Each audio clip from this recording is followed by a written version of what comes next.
Iran's hostilities substantially increased after the foolish Iran nuclear deal was signed in 2013, and they were given $150 billion, not to mention $1.8 billion in cash.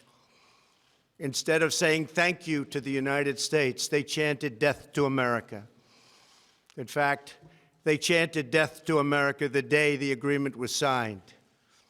Then Iran went on a terror spree, funded by the money from the deal, and created hell in Yemen, Syria, Lebanon, Afghanistan, and Iraq.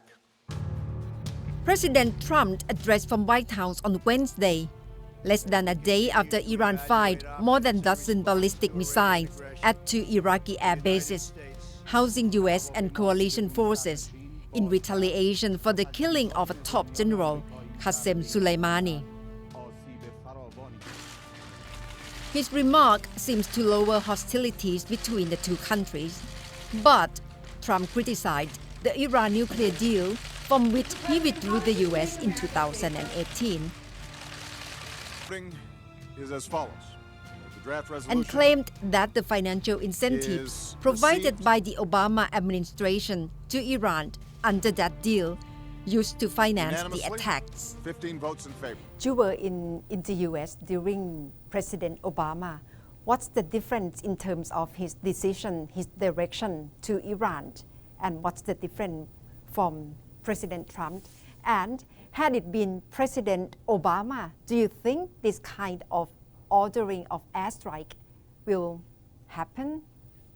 It's very much different because President Obama and John Kerry and Ambassador Wendy Sherman, the main negotiator for Iran deal, they are very diplomatic type person that try to settle any conflict in a cooperative way.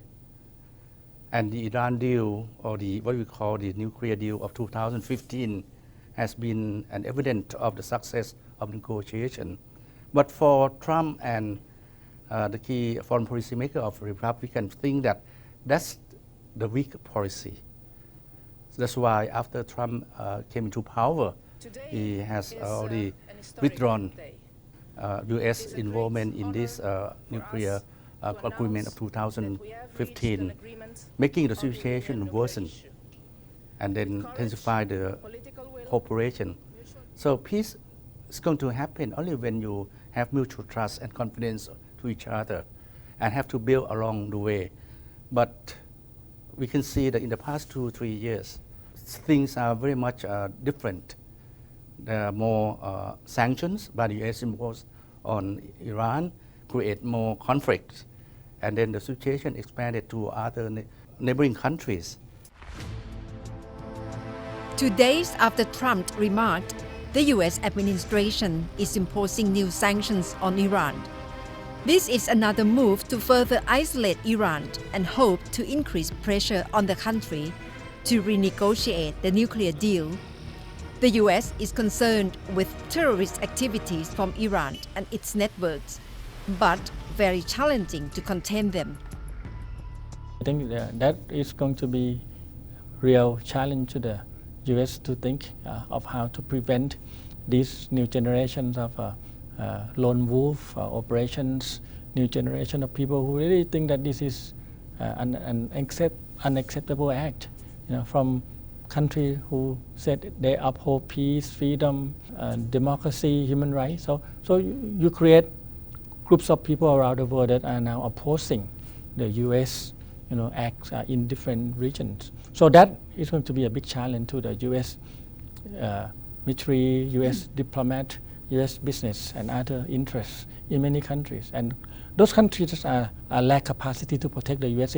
interests will be first to experience the new wave of trouble. The effort to de-escalate the tension between the two countries may work this week, but the conflict is still far from over. Natasha Gomonwadin, Thai PBS World reports.